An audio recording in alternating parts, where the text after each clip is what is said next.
Domenica 28 luglio al Lido di Venezia c'è stata la presentazione dei finalisti della 51esima edizione del Premio Campiello. L'appuntamento, aperto anche al pubblico, era alle 18 al Grande Albergo Ausonia in Ungaria.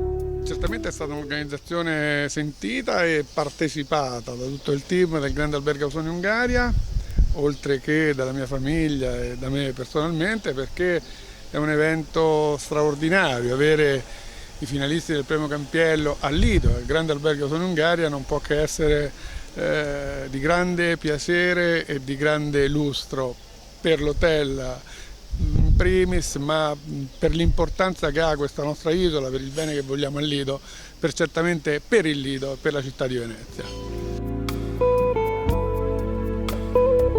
Ad organizzare l'evento lidense e ad accogliere gli autori anche l'editore veneziano Davide Livieri.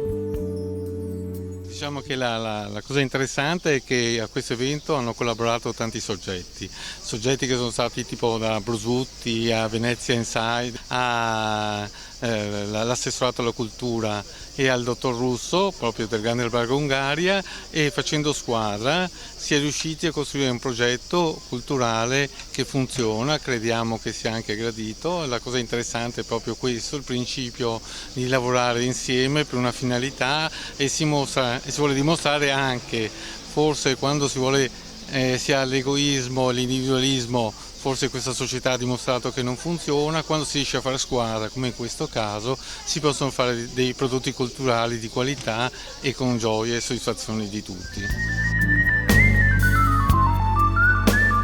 Giovanni Cocco, uno dei finalisti, con il suo romanzo La caduta, ci ha raccontato la sua esperienza in questa tournée estiva.